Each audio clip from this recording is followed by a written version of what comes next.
de la práctica de la circuncisión de los egipcios, eso no habíamos dicho.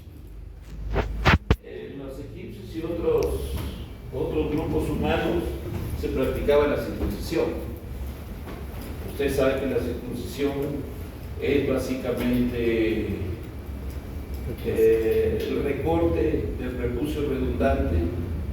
Sobre todo ahora las indicaciones cuando hagamos la clase correspondiente están bien limitadas, no hay que hacer por gusto o por cuestiones de religiosas, nosotros no entramos a esa parte, pero hay grupos humanos que lo hacen, ¿no? Sobre todo los judíos. Antes del mes, le corta como sea, ¿no? Con tijera, creo que todo.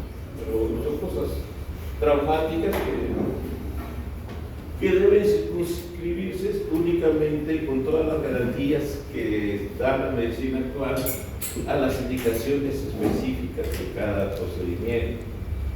¿Ya? Porque también hay grupos, y eso lo vemos acá en el Cusco, hay grupos de personas tipo rastras así, que valoran mucho el prepucio que es porque tú le das de la circuncisión y en lugar de votar eso o descartar ese prepucio, ellos lo más interesados que quieren el prepucio, la cuestión del ritual de ellos. O sea, hay grupos así. Bueno, pero nosotros somos médicos y vivimos a las indicaciones precisas de cada procedimiento. La litiasis vesical, es lo que les dije antes, es una de las patologías más antiguas que se conoce. Se han encontrado momias egipcias con litiasis de oxalato de calcio y estrubita. O sea, en sus tumbas ahí se han encontrado. Hipócrates, ya más cerca a Cristo, en su juramento aconsejaba no realizar la intervención de la piedra, sino era realizada por expertos. Eso lo van a juramentar ustedes. Porque está en el juramento hipocrático. El primer litotomiota, o sea, el primer médico, se podría decir, que intervino un cálculo, básicamente vesical, fue Amonios en Alejandría en el año 2047 a.C. Galeno, después de Cristo 129, perfecciona los conocimientos anatómicos y describe su técnica de litotomía. Está escrita, esta sí está escrita.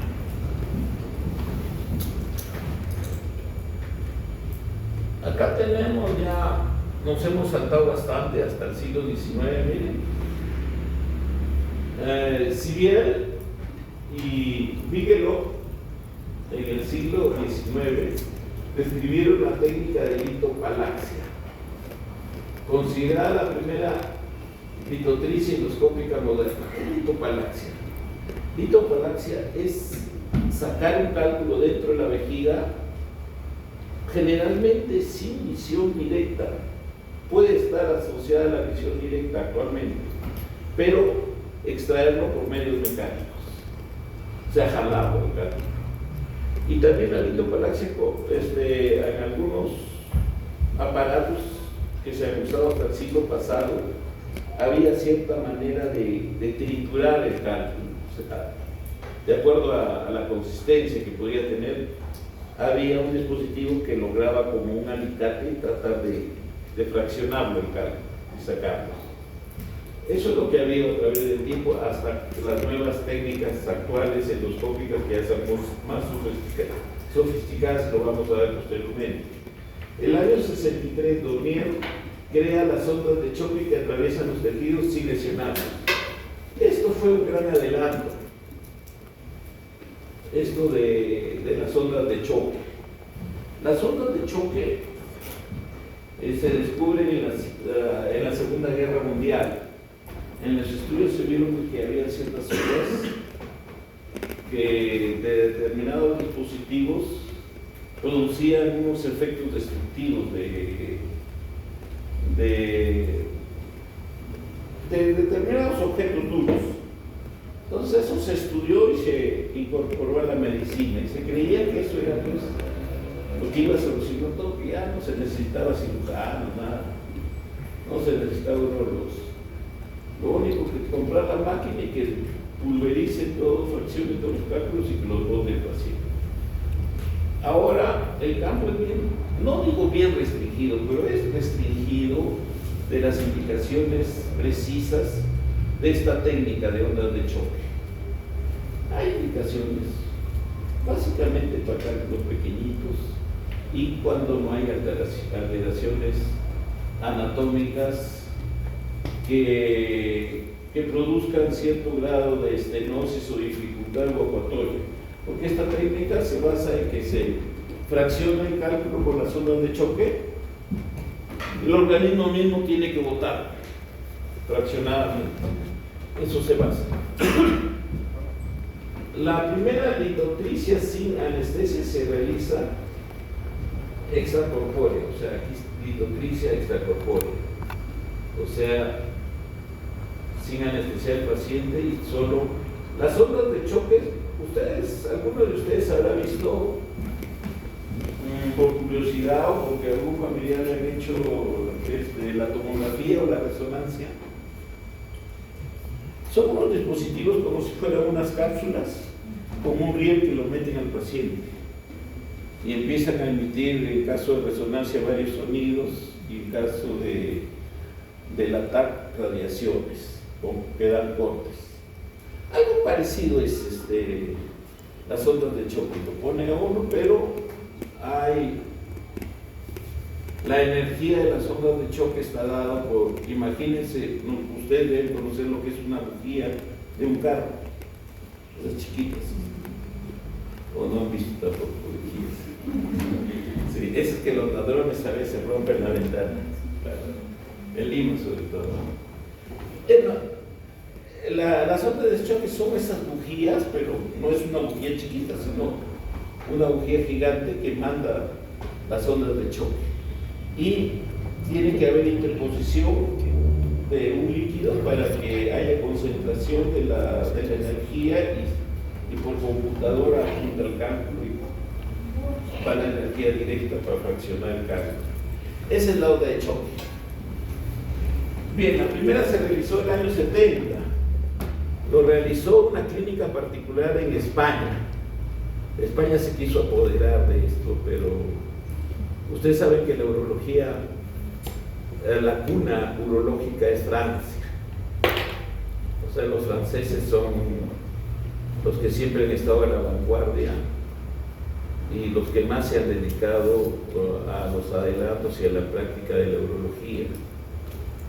Tan es así que las denominaciones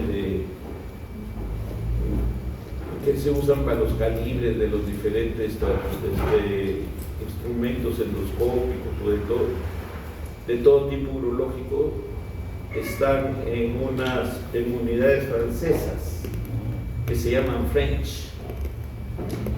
Lo más simple que ustedes van a ver y pueden corroborarlo es en las ondas de Foley que se usan. Las ondas de Foley que se ponen cuando hay retención de orina, ¿sí? Vean, su nomenclatura está en French. O también otro francés que quiso él imponer su nomenclatura de Charrier, que son, por decir, se usan indistintamente. French con Charrier es igual. French, cuando vean. Por ejemplo, la sonda que se usa normalmente es 16 o 18 French o Charrier. Entonces, para convertirlo a milímetros lo dividen entre 3. Y ese es el calibre en milímetros. O sea, una sonda, por decir, de 18 Charrier tiene 6 milímetros de diámetro. ¿Ya? Eso lo vamos a ver ya en la práctica, cuando hagamos la práctica con los diferentes grupos. Muy bien. Ya, llegamos a enfermedades venéreas. La primera referencia de gonorrea se encuentra en el Antiguo Egipto, en el papiro de Kabul, 1900 años antes de Cristo. Esto estaba publicado. Gonorrea deriva del latín gonorrea y este del griego que significa esperma que fluye. El vocablo blenorragia deriva del griego y significa mucosidad que brota. La sífilis aparece en Europa a fines del siglo XV. Antes no había, hubo una pandemia que mató igual que ahora la pandemia esta viral que ha habido. Por 400 años se creyó que la gonorrea y la sífilis eran una misma enfermedad. En el año 1879, Albert Neisy descubre recién el gonococo, o sea, el agente etiológico de la gonorrea. La sífilis fue llevada a Europa el año 1493 por los marinos de Cristóbal Colón desde Haití. O sea, Haití, ¿cómo habrá llegado a Haití? No sabemos, pero de Haití se exportó a todo Europa. O sea, cuando regresaron todos los tripulantes de las carabelas, de esas, todos tenemos, no sé, sífilis. En el año 1905 en Berlín, Chodan descubre el treponema pallid, el agente etiológico de la sífilis, recién. En el año 1943, Alexander Fleming descubre la penicilina. Este fue uno de los descubrimientos más importantes de la medicina. ¿Por qué? Porque es un antibiótico pues, que al inicio servía para todo, pero ya con el tiempo se ha ido creando resistencia y ahora tiene unas indicaciones algo restringidas, pero es un gran descubrimiento ¿no? Hasta ahora la sífilis es sensible a la penicilina. Esta indicación dentro del protocolo está indicado de primera línea. Ya no tanto para la gonorrea, porque el gonococo hace resistencia, ha hecho resistencia y ya no le hace nada a la penicilina. No sé. Tenemos lo que es ya urología mínimamente invasiva, ¿no? Lo que está ahora en boga, lo que está utilizando. Como habíamos dicho, Maximilian Nietzsche en el año 1879 presenta en Viena el cistoscopio.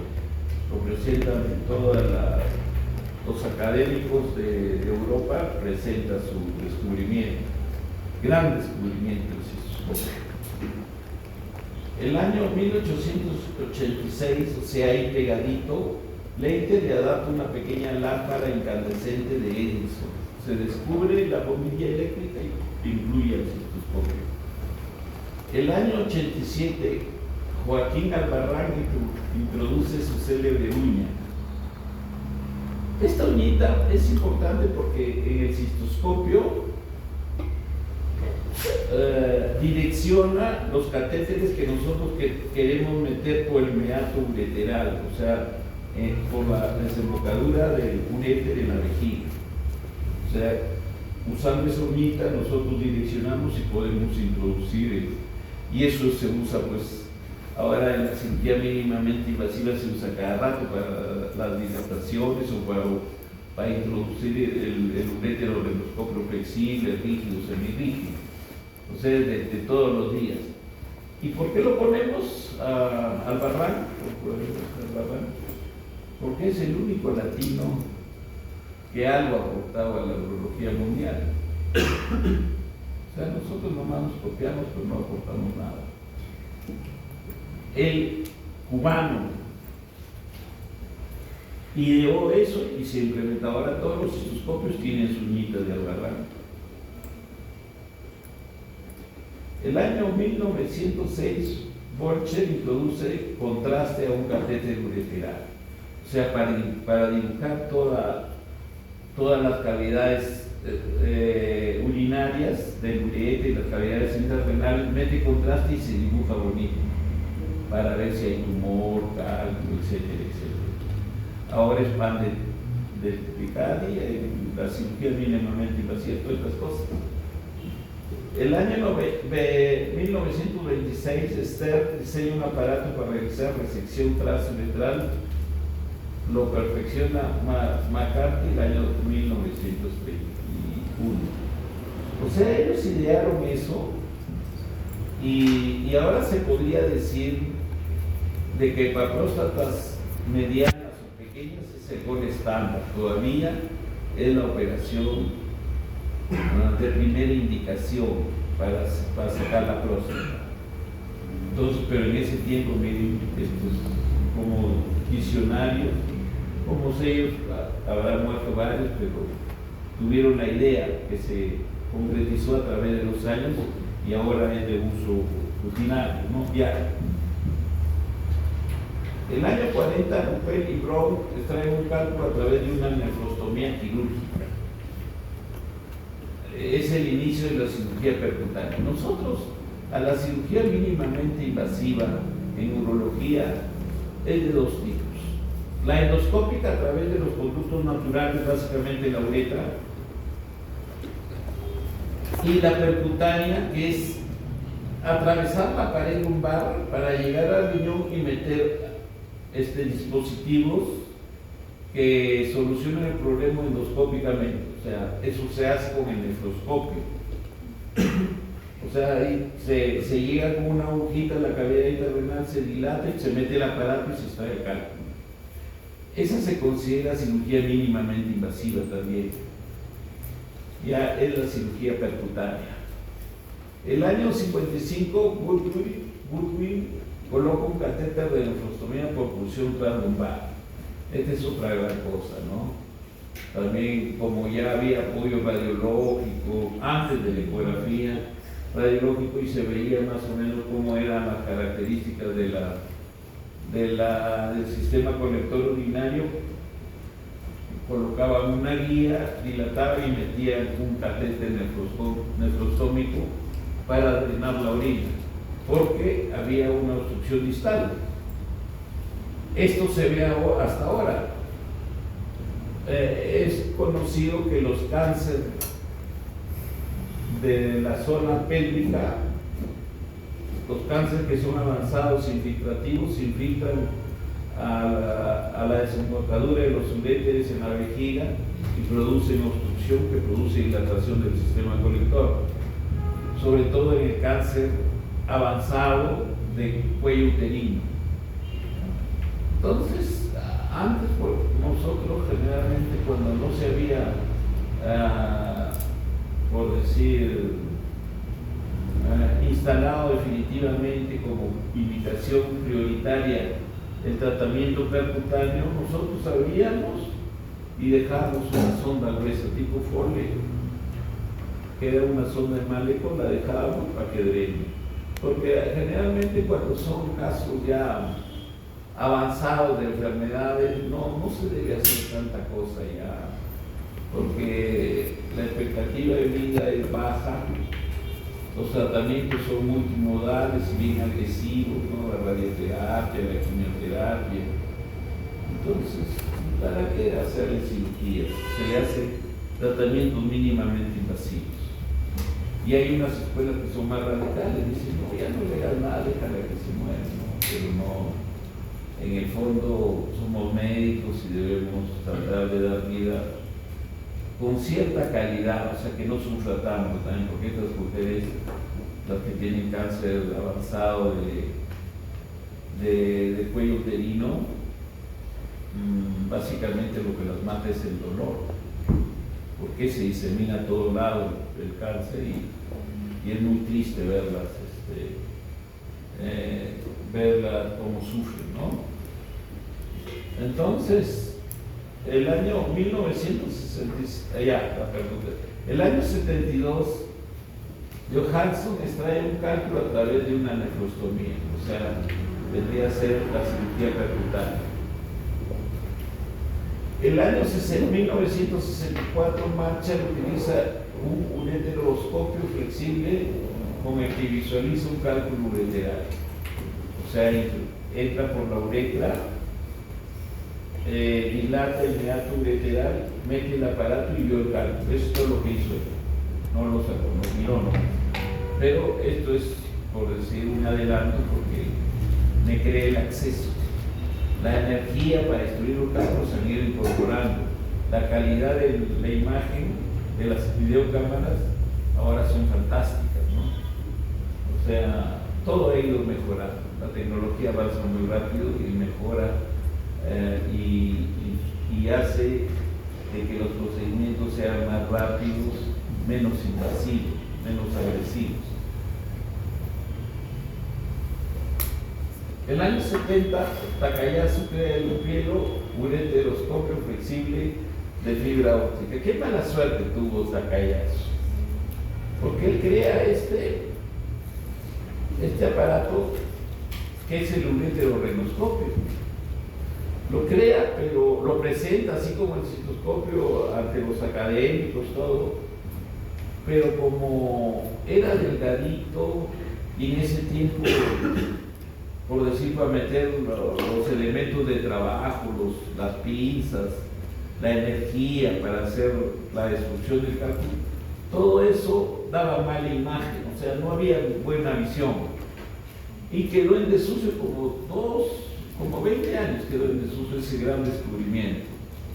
Actualmente, los ureterorrenoscopios flexibles están a costo relativamente bajo porque son descartables ya. Solo que nosotros en nuestro país no lo botamos, ya le hacemos a uno y no lo tiramos al tacho, sino que lo volvemos a limpiar hasta que ya no se vea nada. Pero un gran descubrimiento fue que quedó en silencio por muchos años, desgraciadamente. Ahora, yo diría que la tendencia al tratamiento mínimamente invasivo de los cálculos es con esta técnica. O sea, no se hace corte, no se hace nada, todo endoscópico. ¿Por qué? Porque hay tal calidad de las videocámaras de imagen y los dispositivos, los electrodos que destruyen, que pulverizan, fraccionan el cálculo, son tan delgaditos que tranquilamente pasan y son flexibles, o sea que lo moviliza el urólogo, va movilizando de acuerdo a cómo va avanzando, derecha, izquierda, arriba, abajo. Bien. El año, este es otro gran descubrimiento, pues el año 81, alguien desarrolló el nefroscopio, junto con la dilatación coaxial del trayecto. El trayecto se está refiriendo a que se crea un trayecto por la zona lumbar que va hasta las cavidades intrarrenales. Entra una agujita delgadita y después se mete una guía y se empieza a dilatar. Se empieza a dilatar con unos dilatadores tipo Alken, que son de plástico, algunos de ellos. Se empieza a dilatar hasta que puede entrar el nefroscopio. El nefroscopio tiene 30 Cherrier estándar. O sea, no entra por la uretra ese nefroscopio, ¿no? Pero percutáneamente, previa dilatación, entra y soluciona el problema. Saca cálculos, corrige, saca tumores, ¿no? Esa es la técnica percutánea. Empezó la era de la endourología. No, el procedimiento percutáneo, estamos arriba. El año 67 se utiliza la zona de choque, como digo, ya estaba más sofisticada porque los españoles la capturaron en el año 70 y ellos se han puesto el título como que ellos son los que han propulsado esta técnica, pero no tanto. Las ondas sistemáticamente en urología, y Chaozi en el año 82 pone a punto el uso de las ondas de choque para el tratamiento de la litiasis urinaria. Recién ahí ya era, por decir, más completo, con las mejoras respectivas que hubo, era más completo el equipo, ¿no? Empezó la era de la endurología, sacando cálculos bien endoscópicos. Los primeros, por decir, en nuestro país, la primera ondas de choque que llegaron, habrán llegado en la década del 80-85. Las mejores máquinas eran, como siempre, pues, las alemanas, las italianas, las francesas. A nosotros nos llegaron chinas, las primeras que llegaron en la década del 80. grandes inversiones, ¿no? Grandes inversiones en las clínicas de Lima, pero llegó y no tuvo tanta repercusión porque, como les digo, a través del tiempo se ha ido restringiendo las indicaciones de esta técnica. Bien. El año 1986, Bigman, director del Instituto de Urología de Londres, sugiere el término de cirugía mínimamente invasiva, que está establecido hasta ahora, ¿no? Se mejoró la visión con los descubrimientos de Hopkins. Hopkins son los lentes, las ópticas. De todos los equipos, por ejemplo, en un cistoscopio, los lentes representan aproximadamente el 50-60% del coste del aparato. O sea, hay que cuidarlo mucho el telescopio, que es un sistema de lentes uno tras otro de tal manera que al final nos da visión real del tamaño real. No hay que doblarlos, hay que darle buen mantenimiento. Ya, entonces, esos son los descubrimientos de Hopkins. Eso se usa también para la laparoscópica, ¿no? Usted necesita ver y ellos han adoptado lo que el urólogo usaba y lo han adoptado. Forestier introduce la fuente de luz fría, lo que le digo, y su transmisión por fibra óptica. El año 66 empezaron a usarlo los urólogos, ahora lo usan sistemáticamente todo lo que hace la cirugía laparoscópica. Desarrollo de la laparoscopía. El año 1910, Jacques Voss en Estocolmo introduce el cistoscopio, lo que les conté antes, introduce un cistoscopio en el abdomen de humanos a través de un troca, previa introducción de aire. Él no, ahora se utiliza el CO2, pero él metió aire nomás que un como si fuera una llanta de bicicleta. Y el método lo denominó lo que es la laparoscopía. El año 1938, Berres en Viena diseña una aguja traumática para la creación del neumotórax. O sea, la cirugía laparoscópica empezó por el tórax, no por el abdomen. Entonces, los primeros reportes son de que crearon un neumotórax, o sea, insuflaron las cavidades del tórax. Luego, Purcell, ginecólogo de quien describe el insuflador automático, diseñó varios instrumentos por lo que se le denomina el padre de la laparoscopía. Él no fue urólogo, él fue ginecólogo. El año 87, Muret presenta una serie de colecistectomías laparoscópicas. O sea, ya se empieza a sacar la vesícula sin corte, ¿no? Pero recién en el año 87 hubo la primera. Los urólogos intentan realizar abordajes retroperitoneales sin buenos resultados. El año 76 se inicia el abordaje transperitoneal para buscar testículos abdominales. El 88, Sánchez de Badajoz realiza una varicosilectomía por vía transperitoneal. O sea, el urólogo medio que se quedó, él teniendo todos los recursos y ya habiéndose ya comercializado, impuesto en venta estos aparatos, el urólogo debió ser más agresivo, pero no, se quedó un poco y lo ganaron los de cirugía de abdomen. Las técnicas laparoscópicas han cubierto todo el campo de la especialidad. Ahora todo se hace por laparoscopía. Todas las operaciones urológicas se pueden hacer por vía laparoscópica.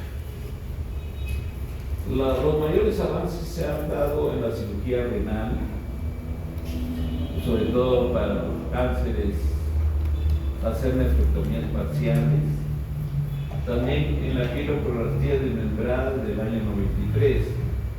¿Qué es la pieloplastia desmembrada? Cuando hay congénitamente una estrechez de la cultura pielo, de la pelvis renal con el uréter, hay una estenosis, entonces ahí hay que hacer una plastía, sacar la zona estrecha y unir las zonas de buen calibre para que fluya la orina. Eso es lo que es la pieloplastia desmembrada. Siempre el urólogo lo hemos hecho cirugía abierta, pero ahora vía laparoscópica da iguales resultados, pero es mínimamente invasiva. El año 94 se realiza la primera nefrectomía en la Universidad de Maryland por Clay.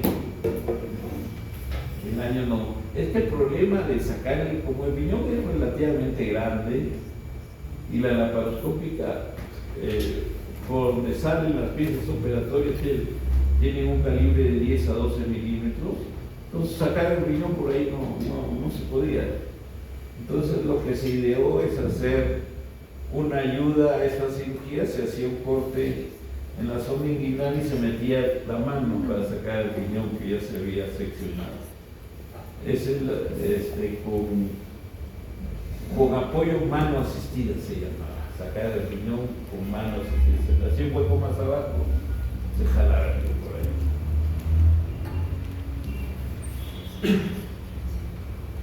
Bien, acá tenemos lo que es la cirugía laparoscópica, un simulador de cómo hay que abordar con los trocas la cavidad intraabdominal. Algo de la cirugía robótica en la historia. El sistema quirúrgico Da Vinci es el único aprobado por la FDA. O sea, la FDA, pues ustedes saben que es la entidad que da permiso para la utilización de medicamentos o equipamiento médico a nivel mundial, pero su punto de partida, su base es Norteamérica.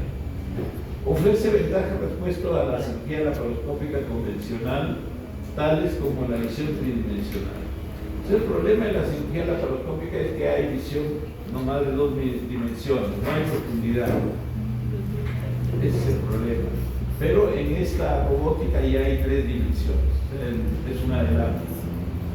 Mayor destreza y movilidad, empleo de instrumentos articulados, mayor extensión del movimiento, reducción del temblor y posición ergonómica para el cirujano. O sea, el robot ya no va a temblar, pues.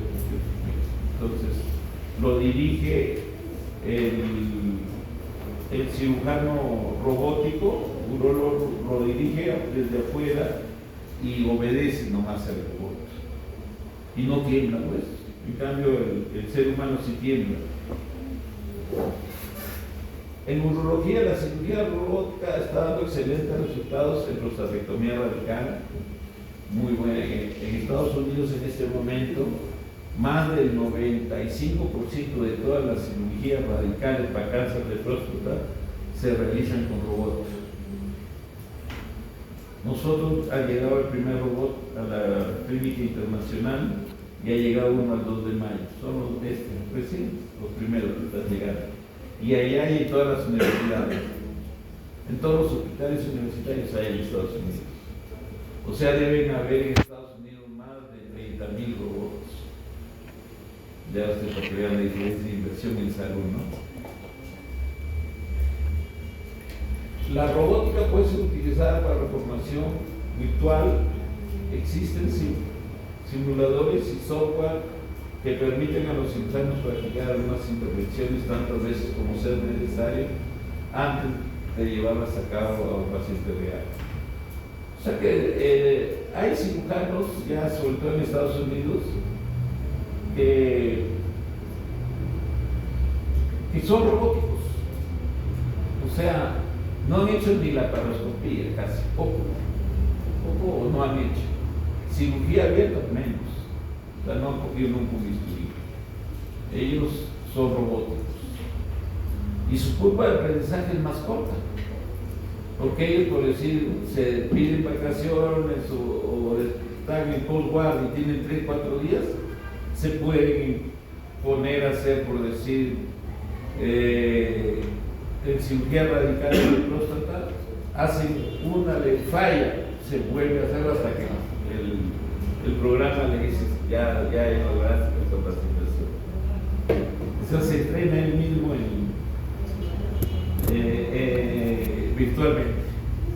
Esa es la ventaja, ¿no? Pero la desventaja, aunque no es desventaja ya, porque ahora con la inteligencia artificial también todo se soluciona. Entonces, y ellos están ya acoplando a todo eso de la inteligencia artificial. O sea que va a llegar un momento en que está operando está mandando el cirujano robótico, está mandándole al robot, pero de repente las órdenes que está mandando no son las más adecuadas. Y ahora acoplado la inteligencia artificial le dice, estás mal. Y si insiste el cirujano le bloquea. O sea, se está juntando todo para bien, creo yo, pero también para el medio del ser humano, ¿no? Nos está ganando mucho la tecnología, la IA. Acá tenemos, miren, ahí está un cirujano sentado tranquilo, o sea, en forma económica y sin necesidad de estar vestido con ropa ni guantes estériles. Controla los movimientos de los 3 brazos que vamos a ver después, robóticos de trabajo y un cuarto que sujeta la aerocámara. La consola de mando puede estar ubicada en la misma sala de operaciones o fuera de ella y está formada por 3 elementos básicos. Tenemos el binocular, 2 pares de anillos, un sistema de pedales. Esa es la consola de mando. Esto también ha habido mucho adelanto hubo en el siglo pasado para operar a distancia, solo por cuestiones éticas se bloqueó un poco, porque tranquilamente pueden haber, por decir, que una empresa instale robots en las capitales de los países de Sudamérica y que lo operen allá en Estados Unidos. Ya los técnicos vienen para dar el mantenimiento, nada. Pero eso no es tan ético, porque todavía hay la idea firme, ¿no?, de que debe haber la relación médico-paciente todavía. Acá se perdería porque es quinto, pero de repente sale medio complicado y el médico que le hace la evolución acá no quiere solucionar el problema. ¿Qué será, no? Bien, acá están los brazos. Ese robot propiamente dicho está compuesto por una base de que cuelgan los 4 brazos. Hay 3 brazos de trabajo a través de puertos de 8 milímetros, mientras el cuarto brazo controla los movimientos de la doble endocámara a través de un puerto más grueso de 12 milímetros. El robot actúa como intermediario entre el cirujano y el paciente. Los instrumentos se mueven copiando milimétricamente los movimientos que el cirujano realiza desde su consola con 7 grados de libertad en el espacio. Ahí están las pincitas que usan los robots. Son más chiquititas que las laparoscópicas, incluso son miniaturas.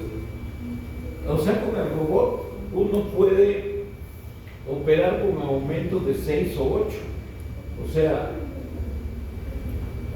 imagínense un pelito de una persona promedio, tiene determinado calibre, se ve con ajustes, pero el robot lo ve 8 o 10 veces más grueso, lo ve como una soga.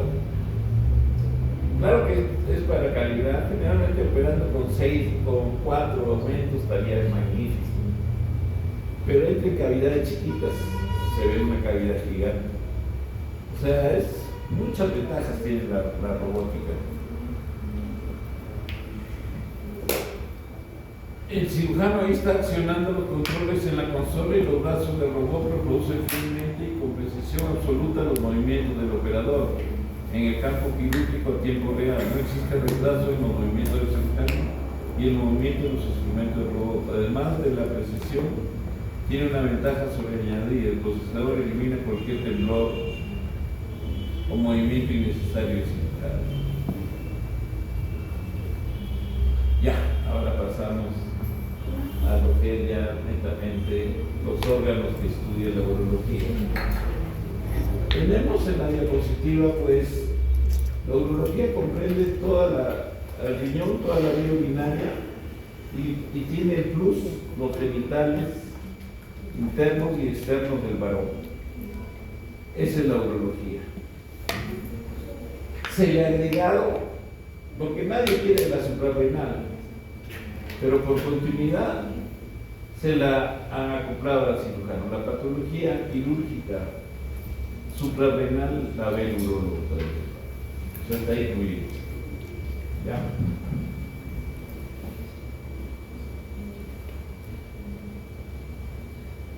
Acá tenemos nosotros, vamos a desarrollar el día de hoy lo que es la sintomatología, exploración física del tracto genitourinario, exámenes de laboratorio y la radiología en urología. A grandes rasgos, no va a haber precisión en cada caso. Semiología, estudio de la semiótica, rama de la medicina que trata de los síntomas y signos de las enfermedades.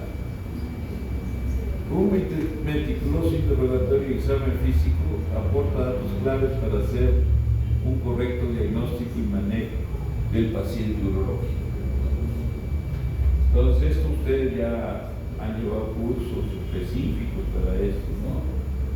De semiología, patología, fisiopatología, clínica, todo han llevado ya. Ahora estamos haciendo prácticamente un compacto de todo lo que ustedes han aprendido, direccionados a lo que es relacionado con nuestra especialidad. Anamnesis, hay una anamnesis remota, o sea que son la anamnesis no actual, sino previa a la actual, ¿no? Antecedentes mórbidos, o sea, tenemos, por ejemplo, en la diabetes mellitus nosotros sabemos de que puede cursar, sobre todo cuando no están bien controlados los pacientes, puede cursar con balanopostitis micótica.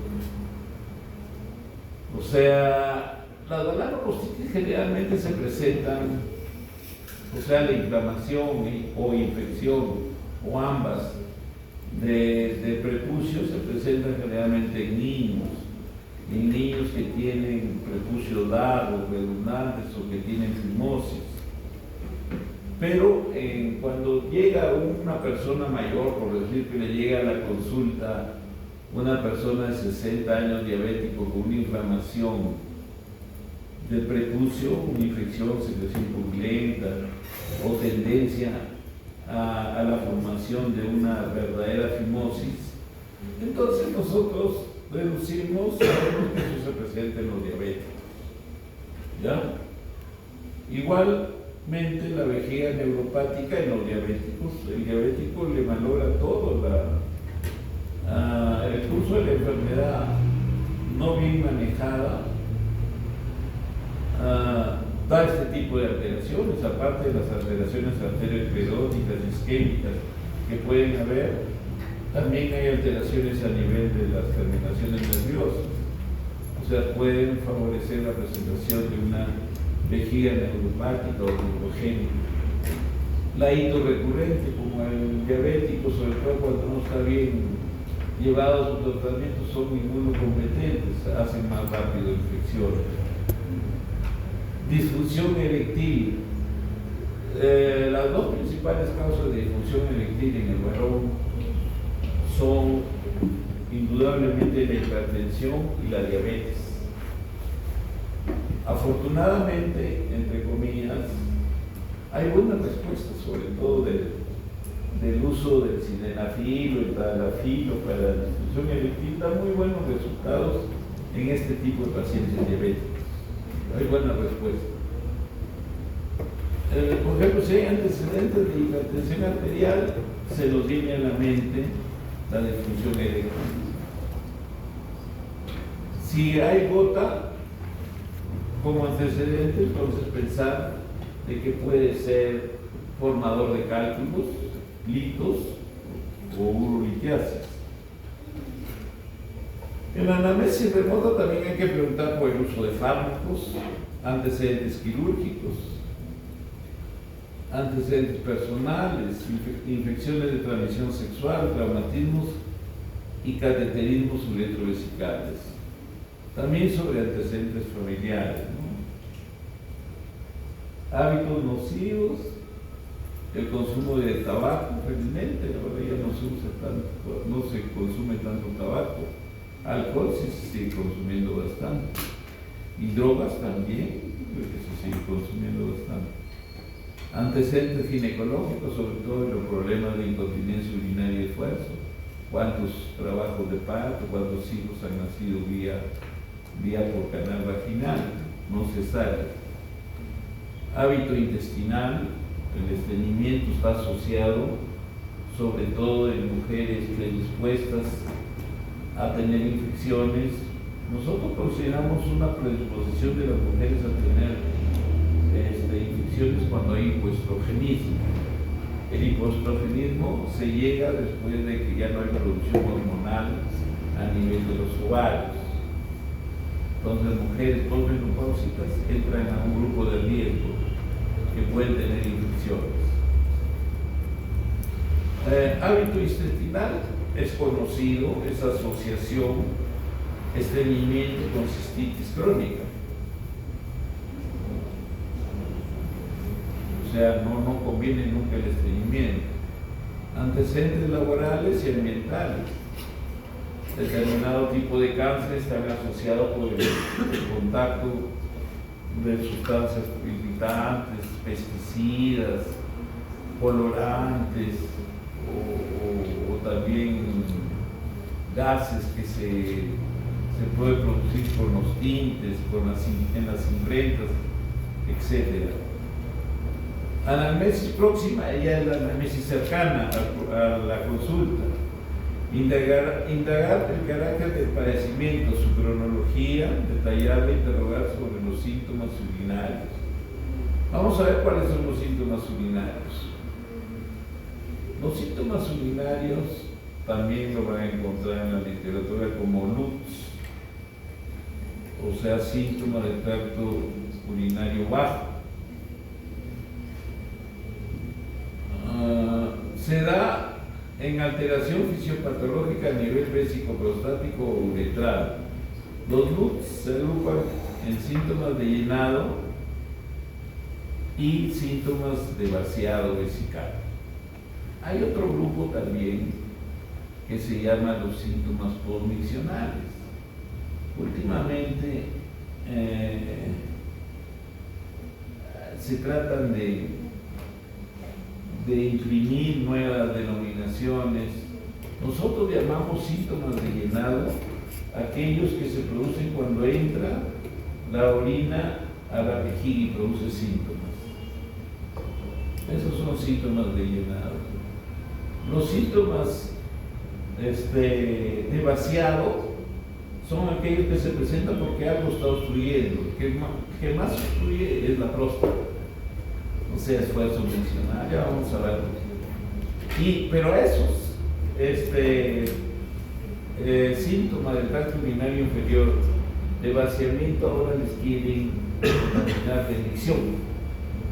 Van a encontrar, si revisa que algunas de las bibliografías, que no les hemos mencionado, pero básicamente nosotros nos guiamos por la escuela anglosajona, ¿no? El Smith, Tanago, Campbell. No nos metemos otro tipo de bibliografía, eso es suficiente. Si les gusta la urología en extremo, hay que revisar Campbell, que son aproximadamente 4 capítulos de 2000 páginas cada libro. Entonces, eso ya es para especialistas, ¿no? Pero usted con Smith, Tanago, está bien.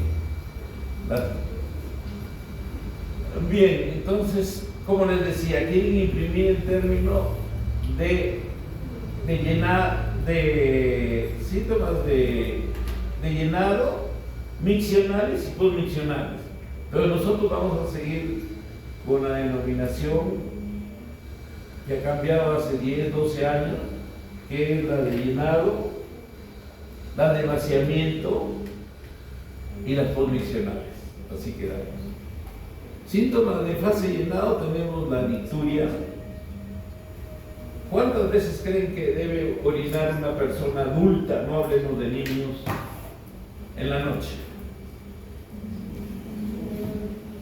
¿Cuántas veces?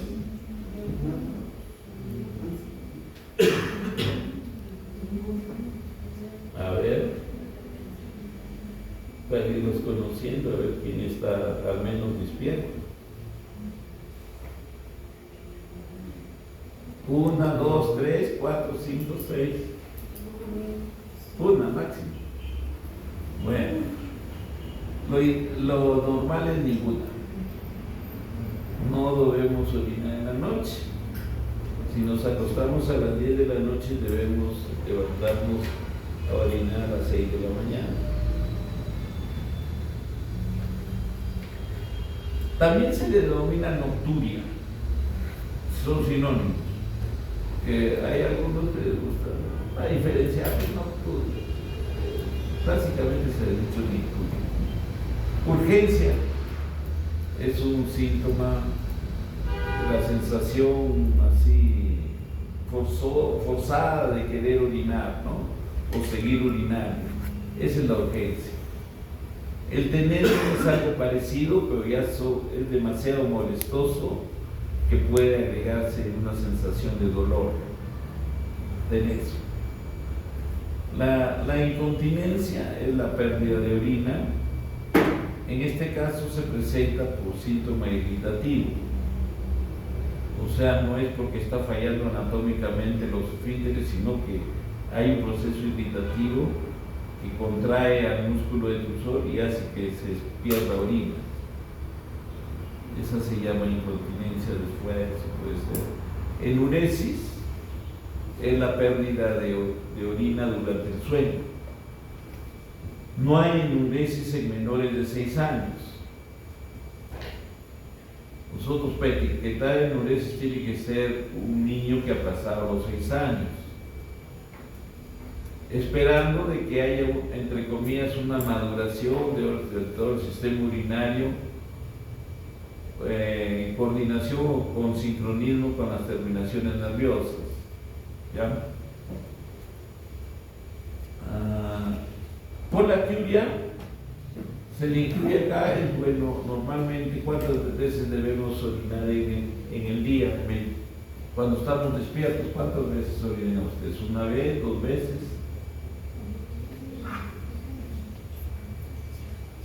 No orinen. Ya, debe ser, generalmente debe ser 5. O sea, un adulto debe orinar cada 3 horas. Está más o menos 15 horas despierto y duerme unas 9, 8, 9. Ahí está la sumatoria, ¿no?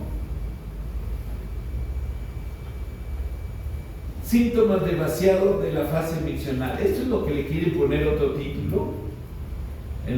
Siempre cambia la bibliografía, ¿no? Todo, pero es lo mismo, ¿no? Pero hay que saber el equivalente. Los síntomas de micción, más cortito. Disminución de la fuerza y calibre del chorro. O sea, sobre todo esto más se ve en los varones, ¿no? El varón está acostumbrado a un determinado chorro hasta determinada edad. Por decir, hasta los 45 años tiene un chorro que él lo conoce, hasta el oído lo conoce, ¿no? Sabe que está saliendo bien. Pero llega un momento que se empieza a estrechar y ya se da cuenta, no sé qué pasa. Esa es disminución del calibre del chorro. O sea, sale más delgado. Ese es un síntoma, un signo importante, ¿ya? Disminución de la fuerza y calibre del chorro. Y lo describe el paciente, lo describe. Latencia es el tiempo de demora para que salga la orina después de que el cerebro le mandó la orden. Orina y de repente nota que no sale rápido, ¿no? Demora. Esto a veces se ve en situaciones también de estrés, ¿no? De que hay varones de que no les gusta que lo vean orinar, sobre todo cuando se entran a los servicios públicos, al estadio, a ver al cienciano. Entra y lo miras así, no le sale ni gota, esa es la latencia, ¿ya? Que se presenten problemas evacuatorios, o sea, cuando hay obstrucción se presenta latencia.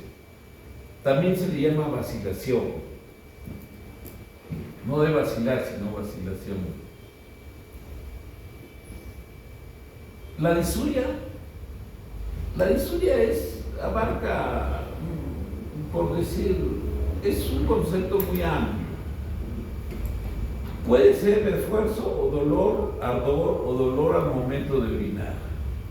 Pero consideramos también disuria cuando hay la sensación de el paciente puede narrarnos su síntoma como que hay un incómodo a nivel de cuando sale la orina hay algo que me hinca, como un incómodo. Hay otros que lo describen esta alteración como una sensación de escozor, dificultad, molestia a nivel de la orina. O sea, todos esos pueden ir encajonados en lo que es la disuria. El goteo terminal también es característica que acabando, lo normal es que no haya ni una gota después de miccionar, pero ellos notan que acaba, se sube en el cierre todo y pues ven que les ha mojado unas gotas. Es el goteo por miccionar o goteo terminal. Retención urinaria es cuando no sale ni gota de orina. Llegan a la emergencia, eso es lo que más van a ver ustedes cuando hagan su internado. Van a llegar en las noches gritando los pacientes, sobre todo con un poco mareaditos, tomando cerveza. Ha sido su cumpleaños, ha estado una fiesta, llegan y no pueden botar ni gota. Entonces ahí van a tener que meterle una sonda ustedes, ¿no? Esa es la retención urinaria aguda. También otro síntoma de vaciado vendría a ser la interrupción súbita del chorro miccional asociada a la litiasis vesical. O sea, cuando hay un cálculo, puede obstruir totalmente la uretra y producir una retención urinaria. O sea, cuando está enclavado el cálculo en el cuello de la vagina. Dolor. Esto es ya otro. Ya no es síntoma del tracto urinario inferior, sino es otro capítulo de la semiología, ¿no? Tenemos el dolor. El dolor es la manifestación más frecuente de las enfermedades geniculitales. Puede ser local o referido. Por ejemplo, un dolor local sería cuando el paciente que hemos narrado antes, de que no puede botar ni gota de orina, está desesperado, llega gritando que le duele, usted lo examina y hay lo que llamamos globo vesical, parece que está gestando el varón. Entonces tiene una distensión de todo el hipogástrico. Entonces, y le duele ahí. ¿Dónde le duele? Señale con el dedo. Y él dice, ahí me duele. Usted no está bien, ya un poco molesto, señor. Ahí me duele. Ese es un dolor localizado. Pero en algunas oportunidades van a presentarse con el dolor referido. Un caso de un dolor referido, les voy diciendo, por ejemplo, que hay un cálculo que está migrando en el ureter proximal, calculito, que ha estado dentro de las cavidades renales, pero empezaba a movilizarse. Se enclava en el ureter y da un dolor referido al testículo ipsilateral del mismo lado. Y si es mujercita, es mujer, le da el dolor referido de ahí, porque ahí es el punto de partida, le da un dolor referido a la mujer de los labios mayores, de ese lado. Entonces, eso es la diferencia entre dolor localizado y dolor referido. Cólico renal es muy intenso y causa mucha agitación. Entonces, acá en el Cusco tenemos malos informes ecográficos. Aparte de que hay intrusismo, o sea que hay personal paramédico o o de otras especialidades médicas que se dedican a hacer ecografía. Les van por Belén, por ahí, ecografía 10 soles, 8 soles, pero no los hace un especialista, un radiólogo, los hace un técnico, puede ser un licenciado en enfermería o mayormente las licenciadas en obstetricia. Y ellas, pues, no es por menospreciar sus actividades, pero no tienen el conocimiento ni el sentir que tiene el médico. El médico es más por decir, empático. No le gusta hacer daño, no hace daño. Y ponen ellas, ¿no? Litiasis renal, no hay, litiasis, la foto no hay nada. ¿Y por qué? Ha informado litiasis. Entonces, aquel que ve un cólico nefrítico una sola vez, no se olvida nunca en su vida. Y ustedes lo van a ver cuando hagan sus guardias, porque generalmente llegan de noche, afortunadamente para el asistente que está descansando, el interno está despierto. El interno lo ve, pues que llega como loco, llega pateando. Siéntese, señor, por favor, ¿qué es? Cálmeme el dolor, gritan así desesperadamente. Siéntese, por favor. Y uno lo hace en doble sentido que se siente, porque ellos no toleran una posición. No hay posición antálgica para cólico nefrítico. Ellos saltan, se dan vueltas, se agachan, se tocan, se caminan a ida y vuelta. O sea, eso es lo querido ahí, el ambiente de la consulta que llega. O sea, si usted lo ha visto, ese cuadro de litiasis renal ya no se olvida. Pero acá llegan, pues no, tengo cálculos, ahí me informó por la ecografía. Usted es especialista, ya soluciona, por cálculo. ¿Me duele algo? No me duele nada. ¿Qué cálculo es eso? Por eso hay que saber, no lo dijimos, el dolor. Hay dos entidades que hacen doler la zona lumbar relacionada con patología renal. ¿Cuáles son estas dos? Cuando hay una obstrucción al flujo urinario y que me distiende las cavidades intrarrenales,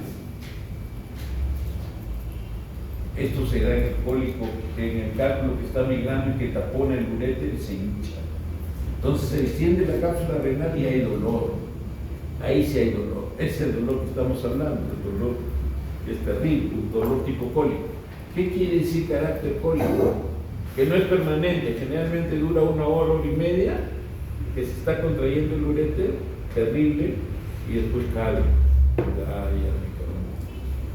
Pero después se activa otra vez de 2, 3, 4, 6, 8, 10 horas, se activa otra vez porque está migrando el cálculo. Ese es uno de los motivos porque hay dolor lumbar relacionado con patología renal. Y la otra es cuando hay la pilonefritis, o sea, cuando hay microabscesos en el parénquima renal que me distiende la cápsula renal. Ahí el dolor es terrible, ¿no?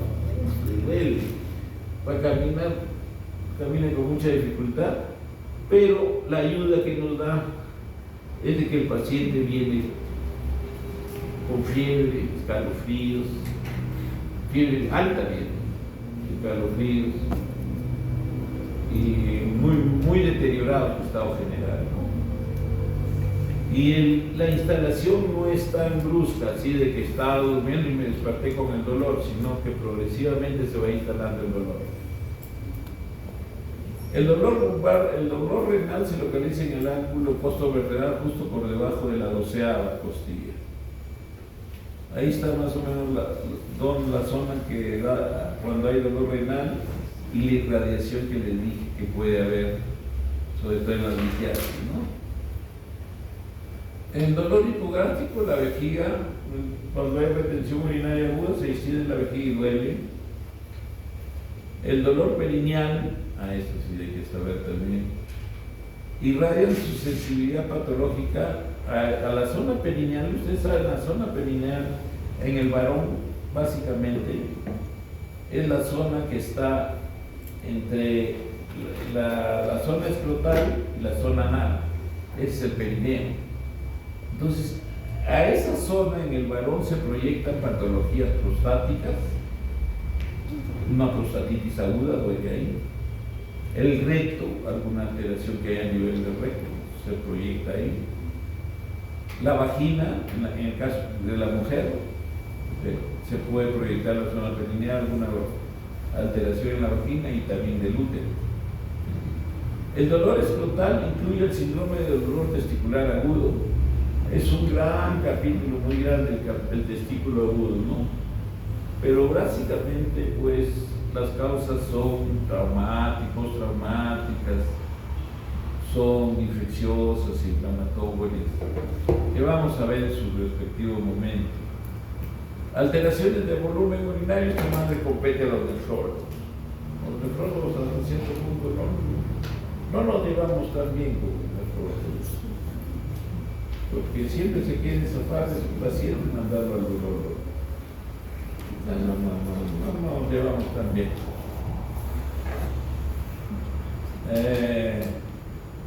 Entonces está alteración del volumen urinario, poliuria, producción excesiva de orina, ¿no? Poliuria es diferente a polaquiuria. Poliuria es cuando hace demasiado volumen, por ejemplo los diabéticos. Ustedes saben que los diabéticos tienen unas características de las 4 reglas, habrán dicho en endocrino, ¿no? Por inicio, por pérdida de peso al final, ¿no? Poliuria nocturna. Oliguria es cuando el volumen urinario menor, pero por definición menor de 400 puede ser, ya es rango de oliguria, o sea que no filtra nada de orina. La producción de orina menor de 0,5 centímetros cúbicos por kilo por hora, habitualmente aceptada como menor de 400, ya ven, que orina en 24 horas. Alteraciones en el aspecto de la orina puede ser turbia, la orina normalmente es clara, un color amarillo tenue, y si está sobrehidratado el paciente más bien tiene tendencia a ser más parecido al agua. No debe ser turbia, turbia es opaca, o sea, no debe ser opaca, debe ser transparente. Piuria es cuando hay ya como secreción purulenta con la orina, ¿no? Fecaluria es cuando ya salen heces a través de la orina. Es algo bien espectacular ver que orina la paciente y bota grumitos de heces. ¿Dónde se ve eso? En los cánceres. Por ejemplo, el cáncer que habíamos visto, que habíamos mencionado anteriormente, el cáncer del cuello uterino, puede dar en el proceso ya de metastásico, puede crear fístulas enterovesicales y producir este signo, ¿no? La fecaluria. Quiluria, hematuria. Quiluria es el kilo, ¿cómo se llama? La linfa que sale con la orina, también por comunicaciones anómalas. O sea, que estado muy extremo, generalmente neoplásicos. Hematuria, presencia, esto sí es un capítulo muy interesante, la hematuria, presencia de sangre en la orina es un síntoma capital de la enfermedad urológica. Bueno, pasamos a hematuria, una receta. Aumento del volumen abdominal y escrotal. Puede estar relacionado a anomalías congénitas, tumores, quistes, hidronefrosis. La tumoración escrotal se relaciona a edemas, infecciones tipo foliculitis escrotal. Si está comprometido el cordón espermático, pensar en varicocele, quistes del cordón, deferentitis, etc. Alteraciones de la esfera sexual. También está incluido dentro de los hallazgos, la sintomatología, los hallazgos que debe investigar el urólogo. Estas alteraciones son de fácil diagnóstico, pero de muy difícil manejo. A veces es penoso que no puedes ayudar, ¿no? Pues las causas son de diversas etiologías y su manejo es multidisciplinario. O sea que no se corrigen con una receta. si no hay que pedir apoyo de otras especialidades. Por ejemplo, en la disfunción eréctil. La disfunción eréctil es la incapacidad pues, de lograr penetrar y tener una relación satisfactoria para ambos. Esa es hay veces la disfunción eréctil más extrema es cuando no puede ni penetrar. Es tan blando el pene que no logra penetrar. La eyaculación precoz normalmente se estima de que el tiempo después de la penetración, el tiempo hasta la eyaculación debe fluctuar entre 6 y 8 minutos, normalmente.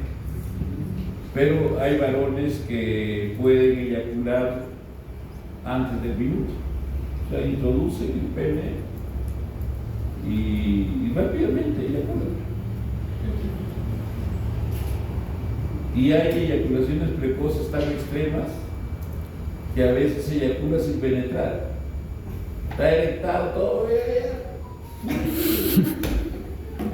Esos ya son casos extremos, muy tristes, ¿no? Y la disminución del alivio está relacionada básicamente con la producción de testosterona.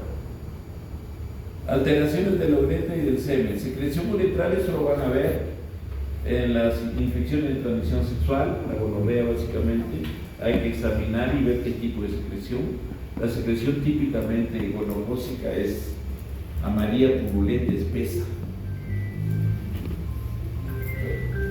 Ay, perdón,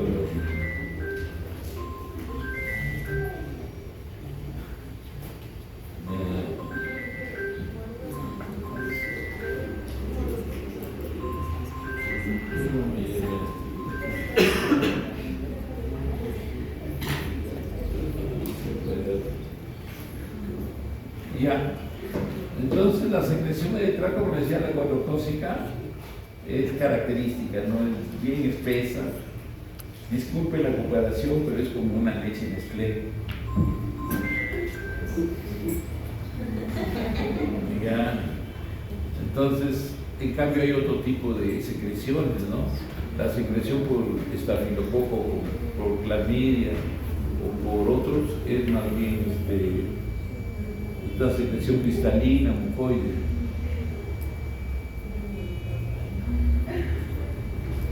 La uretrorragia, este término tienen que dominarlo bien. Uretrorragia es el sangrado por el meato, huellas de sangrado de sangre rutilante por el meato.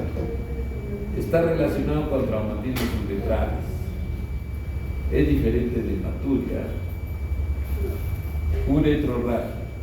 Y hematospermia es cuando eyacula y sale manchado por mancha de sangre. Es un signo más alarmante que serio, ¿no? Preocupa mucho porque el varón cuando ve o la pareja también ve que hay sangre, al toque se le viene a la cabeza de un cáncer oculto por ahí. Pero no es así.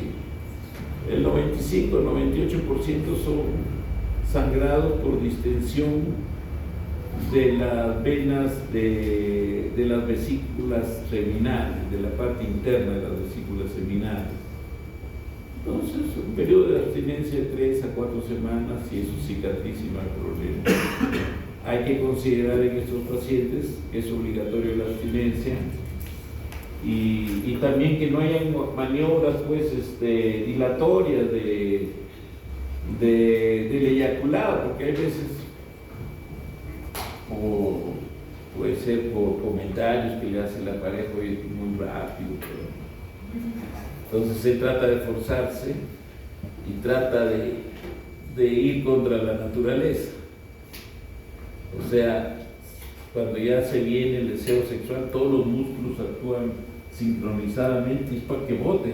Pero si bien le pone una contra, entonces hay distensión y hay estallamiento de las venitas pequeñas que hay, ¿no? Entonces no hay que hacer eso. Lesiones no patológicas del pene las vamos a ver como las perladas y las láminas de Tyson. O sea, los jóvenes como empiezan a examinarse el pene, a veces ven estas estructuras y creen que es algo malo. Vamos a ver para que no les pase eso a ustedes cuando lleguen a consultarles. Ahí tenemos la pápula perdada, dice, mucha, ya me dio el papilomavirus. Esas estructuras son normales, pero no todos los varones la tienen. Un 30, 35% las tienen, solo que hay que hacer buena higiene, porque estas se inflaman y les molestan. Y acá están las glándulas de Tyson al lado, son unas glandulitas que están al lado del frenillo. El frenillo es una estructura normal, el varón, pero el frenillo debe ser complaciente. ¿Qué quiere decir? Cuando hay erección, el frenillo no tiene que ponerle trabas, ni que duela, ni que lo encorve hacia abajo. La erección normal es hacia arriba. Un ángulo aproximado de 30, 45 grados, es la erección normal. Entonces, pero hay veces el frenillo le dobla para abajo y le duele. Eso no es normal, hay que cortar el frenillo. Examen físico, encuentra los signos de las patologías, hallazgos objetivos, se hace en ambiente privado, debe incluir siempre las regiones inguino-escrotales, el cúbito supino y en algunos casos de pie, sobre todo el examen intrarrectal. El examen renal, los riñones entregan información habitualmente cuando los procesos patológicos se encuentran muy avanzados. El riñón es un órgano que está oculto, no está a la mano, como se dice, para examinar. La palpación del riñón es muy difícil, hay que hacer inspirar al riñón para que el diafragma baje al riñón y lo podamos palpar el polo inferior.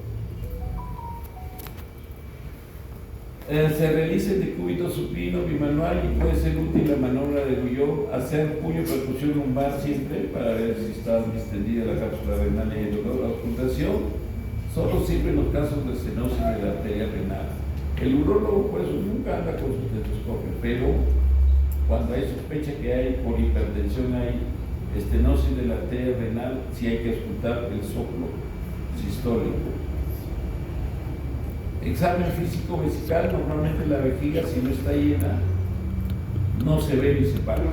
Para nosotros palpar una vejiga tiene que tener más de 150 milímetros de capacidad intravesical. Si no, no la palpamos. En la retención urinaria aguda da globo vesical y sí hay matridez al percutir. Acá tenemos la maniobra de Guillot para palpar, previa indicación de inspiración profunda al paciente, podemos palpar así el polo inferior del riñón. Ahí está la puño percusión que siempre hay que hacerla para ver si hay distensión de la cápsula renal.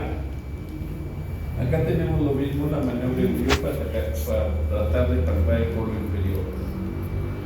Acá está la palpación bimanual para cuando hay retención por globo vesical, cuando la vejiga está distendida.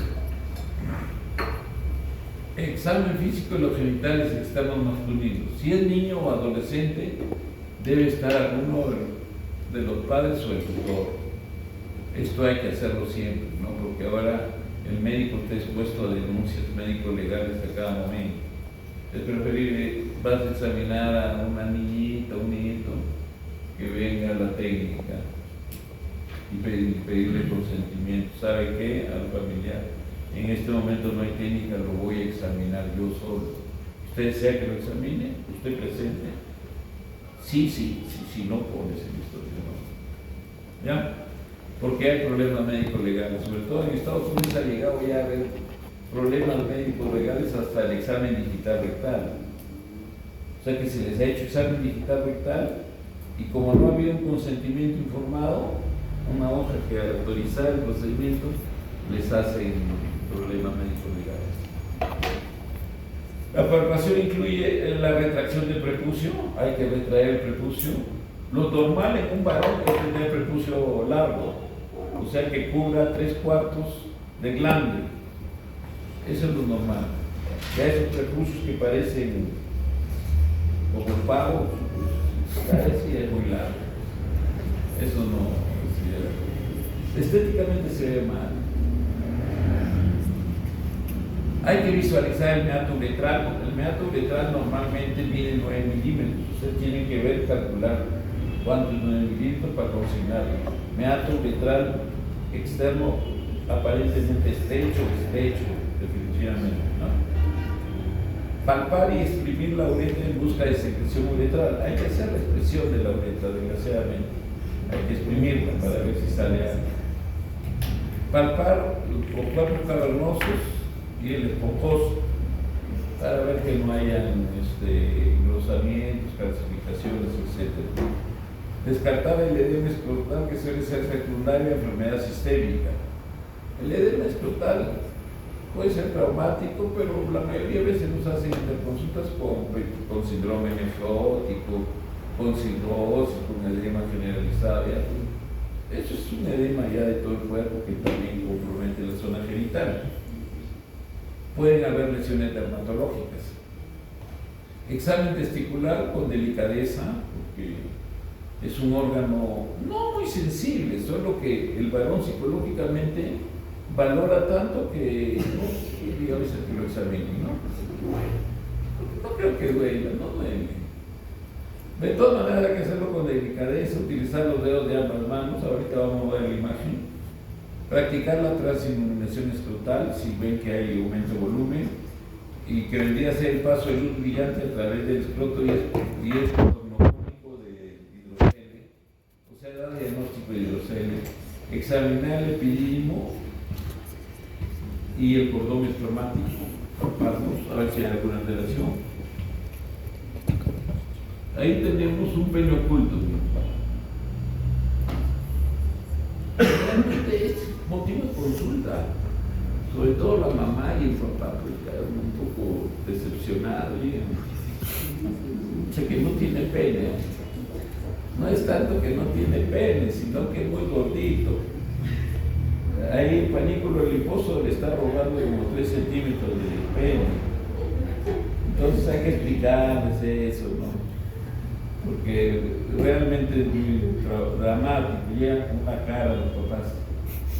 Decirle que lo más bien que vaya a un endocrinólogo, que va a bajar de peso, cambio de hábitos alimenticios, y eso va a ir mejorando, ¿no? Pero hay que palpar, porque también hay micropene, también hay una alteración que se llama micropene, que es congénita, es un poquito rara, más frecuente es el pene oculto, que se da en obesos, ¿no? Acá tenemos algunos condilomas genitales, tenemos ya lesiones premalignas, malignas, neoplásicas del pene. Ahí tenemos la fimosis. La fimosis vendría a ser la incapacidad de retraer el prepucio satisfactoriamente con maniobras manuales. O sea, tratar de sacar todo el glande, no puedo. Si no puedo, es porque hay un anillo distal estenosante. Este no me deja exponer el glande, ese es fimosis. Acá tenemos la balanopostitis. La balanopostitis en hombres viejos, no se olviden diabetes, hay que descartar, hay que pedirle glicemia y descartar diabetes. Ahí. Ya, esto lo vamos a ver en urología pediátrica, los hipospadios, los epispadios, o sea, la desembocadura normal del meato es en la parte más distante, glande. Un poquito que baje, ya es hipospadio. Cuando es para abajo. Y para arriba el hipospadio es más raro, es rarísimo. En mi vida he visto 3, 4 hipospadios, es bien raro. El hipospadio sí se ve más frecuente. Pero ni decirle que tienes hipospadio, porque tú pones ahí el diagnóstico hipospadio, glandular o glandular, y el paciente se preocupa. Estoy anormal. No pasa nada. Acá tenemos el herpes genital, unas lesiones ulcerativas así aparentemente muy inflamatorias, todavía no se ha ulcerado totalmente, y acá tenemos la secreción uretral purulenta del gonococo. Acá tenemos el chancro sifilítico, da una úlcera que se le llama úlcera limpia, en tipo meseta elevada. Y tenemos también el linfogranuloma venéreo. Acá tenemos el molusco contagioso. Es una virosis relativamente frecuente, que no necesita tratamiento, sino mejorarle la defensa al paciente. Y en el caso de que no hay respuesta a los tratamientos simples, como cremas que se pueden usar, entonces hay que cauterizarlo, pero no es peligroso esto. Y al otro lado tenemos la enfermedad de Peyronie, que se produce porque hay un endurecimiento de la cubierta del cuerpo cavernoso, un engrosamiento que hace punto fijo cuando hay erección, se dobla. Puede ser también lateralmente, o sea, no solo es para arriba, sino puede ser lateralmente. Acá tenemos una fractura de pene. La fractura de pene es cuando se rompe, el cuerpo cavernoso estalla y se produce una extravasación, porque el cuerpo cavernoso, en realidad, los cuerpos cavernosos son bien blanditos.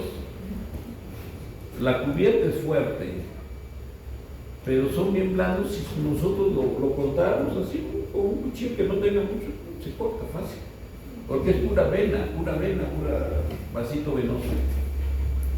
Por eso es que en esas amputaciones penianas por celo de la mujer, rapidito se lo vuelan. No hay que machete, nada. Tenemos angioqueratomas escrotales, quistes sebáceos escrotales. Acá tenemos la palpación bimanual del testículo con delicadeza, como habíamos hecho. Los genitales extremos femeninos, igualmente con presencia del asistente, posición de litotomía, o sea, como ginecológica, pueden encontrarse carúnculas.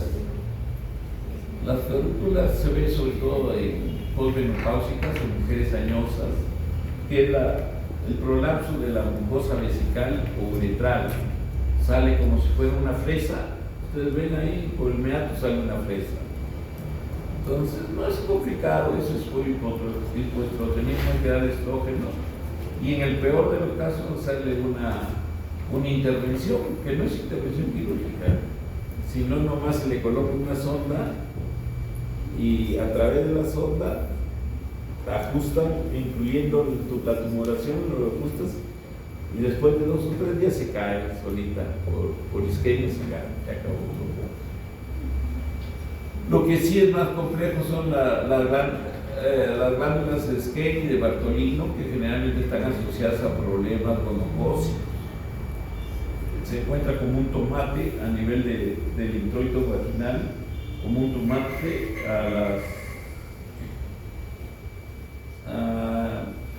para decirle exactamente a qué horas, a las 4 y 8 horas, como se puede ver en esa zona, está bien inflamado y un dolor exquisito en la mujer. Hay que hacerle el drenaje y marsupializar, o sea, reventar el absceso, porque es un verdadero absceso, recortar la membrana que puedes y la mucosa del quiste de Bartolino unirla a la piel. Examinar el tono del esfínter para eliminar trastorno neurológico, palpar el recto. Este es el examen digital en el hombre. Básicamente está ya disminuyendo ya las indicaciones así estrictas, pero algunos urólogos se mantienen que a todos hay que hacerles examen digital rectal, a todos los varones. Yo soy de la idea, no tan drástico que a todos, pero cuando tiene que hacerse, se debe hacer, ¿no? Sobre todo cuando hay alteraciones del PSA o en el estudio por imágenes, vemos algo sospechoso, entonces hay que hacer el examen digital rectal. Hay que palpar el recto, a ver si hay hemorroides o si hay alguna tumor o un pólipo.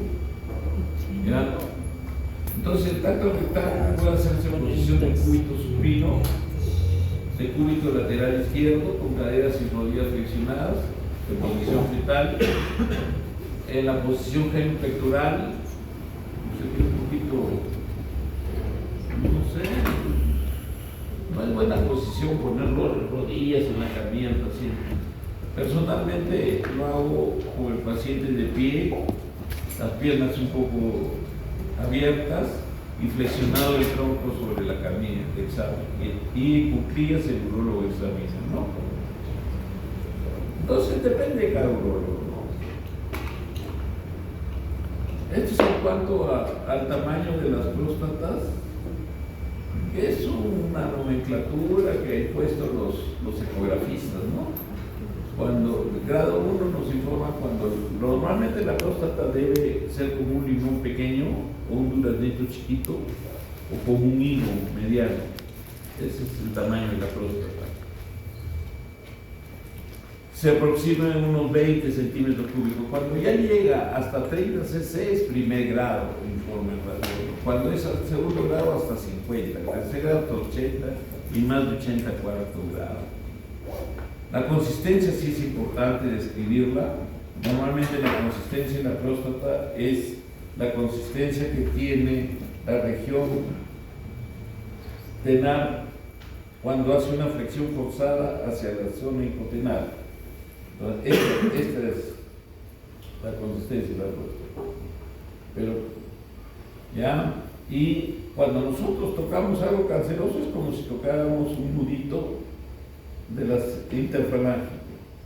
O sea, acá está normal y si toco algo así duro, hay un nódulo canceroso. O sea, es bien grosera la diferencia. ¿Ya? No es de que el urólogo es muy sabio, no, acá hay un cáncer. Si está tocando como una piedra ahí ya. Ya, sensibilidad no debe doler el examen digital rectal, pero tampoco se debe hacer con brusquedad. Previamente hay que relajar el esfínter con el lubricante, relajarlo por unos 15 segundos y después hacer la introducción. O sea, no hay de frente, oye, le hace un reflejo oral y se va a ir para adelante y se van a ajustar todo.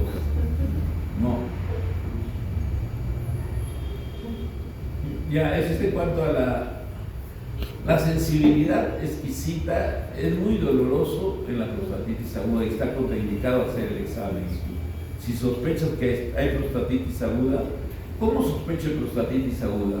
Un varón generalmente diabético, mayor de 40 años, con un síndrome tóxico febril, llegan rubicundos y llegan todos alterados en el sensorio, medios tontos, y que tienen retención urinaria o síntomas muy manifiestos de disuria, y cuando ve la orina es muy turbia, parece purulenta. Entonces ahí pensar en prostatitis aguda y mejor no hacer el examen digital rectal, no hay que ser malo. ¿Por qué? Porque puedes condicionar una bacteriemia y una sepsis. ¿Ya? La movilidad debe ser móvil.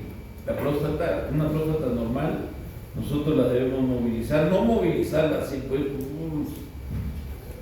pendular, sino un muy discreto movimiento. Es como, no, ese término yo lo trato de imponer, pero no existe en ningún libro, es como el craqueo laringio, y la laringe se mueve, ¿no es cierto? El craqueo prostático sería que se mueve un poquito. ¿Ya? Muy bien. Acá está el examen digital rectal. Examen de laboratorio, siempre pedir el urólogo que no tuvo examen de orina, no es urólogo. Para todo hay que pedir examen de orina. Urocultivo de angiogramas si sospechamos de infección. Citología urinaria en caso de que sospechen hepaturias, que sospechamos cáncer de urotelio. Estudio de secreción uretral para todo tipo de secreción. Es más importante que el cultivo. El examen directo de la secreción uretral para ver si son diplococos gram negativos intracelulares, gonococo, o si hay inclusiones intracitoplasmáticas, clamidia. creatinina sérica para dar dosis adecuadas de medicamentos y para saber si hay algún tipo de daño renal. El PSA total para control preventivo del cáncer de próstata a partir de los 45 años, ¿no? Y el PSA libre cuando el PSA libre no se pide rutinariamente, sino cuando el PSA total está elevado. Entonces ahí encajo al PSA libre. En imágenes tenemos la radiografía simple de abdomen, se pueden ver los cálculos, se puede ver en los derrames de los abscesos perinéficos el borramiento de la línea del psoas, se borra, entonces pensar que puede haber un absceso perinéfico. La urografía intravenosa ya no se usa tanto, consiste en inyectar sustancias iodadas que se eliminan y me dibujan el árbol urinario. Ahora con el TAC, el Urotec, la reemplazada. Pirografía retrógrada, cuando con un catéter metemos contraste para dibujar un árbol urinario que no lo visualizamos normalmente metiendo el contraste por la vena, entonces le metemos el contraste directamente por el uréter. La cistografía, el llenado de la vejiga, esto se usa bastante para ver reflujo vésico-ureteral en niños, lo vamos a ver en su momento. Uretrocistografía, también dibujo, es para ver las rupturas de uretra, para ver si la ruptura de uretra es parcial o total. Si yo meto contraste por el meato uretral del varón y no pasa hasta la vejiga, quiere decir que la ruptura es total. Pero si logra pasar un poco y me dibuja que llena contraste en la vejiga, me alegro porque es una ruptura parcial. Arteriografía para problemas neoplásicos, para trasplante renal, también es bueno hacer estudio arteriográfico. Ultrasonografía es el examen más a la mano, hay que tenerlo siempre. Tomografía computarizada, el Urotec es una prueba muy útil para problemas de litiasis, tumores, para todos, ¿no? Entonces siempre hay que pedirle cuando se pueda la resonancia magnética también a algún tipo de tumores, sobre todo los tumores, la suprarrenal ayuda mucho. El PET-CT es para ver ya captación de contraste en tumores, probablemente canceroso, cáncer. Eso es más sofisticado, ¿no? Vamos a tener. Ahí tenemos una urografía excretorial antigua. Miren cómo se inyecta por la vena y empieza a eliminar el contraste y se dibuja todo el árbol urinario. Igualmente acá tenemos las uretrocistografías para ver reflujo y también para ver estenosis de la uretra, ¿no? De acá es una uretrocistografía. Se mete contraste y se ve si llega a la vejiga. Acá también tenemos uretrocistografías normales en el varón, la uretra. Después vamos a ir hablando, solo que ahora hemos empezado un poco tarde y ya estamos un poco cansados, ¿cierto? Pero aquí en Yacu hablar si quiero unos 10 minutos en cada casa, pero vamos a hacer con calma. Acá sí se ve una estenosis de la uretra vulvar. La uretra, hay uretra prostática, uretra membranosa, uretra vulvar, uretra peniana. Ya me van a decir, ustedes yo voy a preguntar cuánto mide cada una de ellas, tanto en longitud como en calibre. Acá tenemos una pilografía retrógrada. O sea, aquí se ha metido el contraste por el meato ureteral. Se mete el contraste porque por alguna circunstancia, de repente con una insuficiencia renal aguda, no se le puede inyectar sustancia ayudada porque le voy a malograr más su riñón. Entonces le meto el contraste directo por el ureter. Acá tenemos la ultrasonografía renal. Es una prueba importante de inicio. Acá tenemos, por ejemplo, una formación quística. Ya, acá tenemos ya un tumor, miren la diferencia.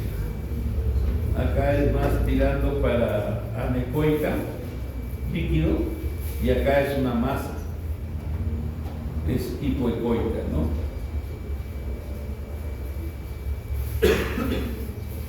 Acá tenemos también la resonancia tumoral. Acá tenemos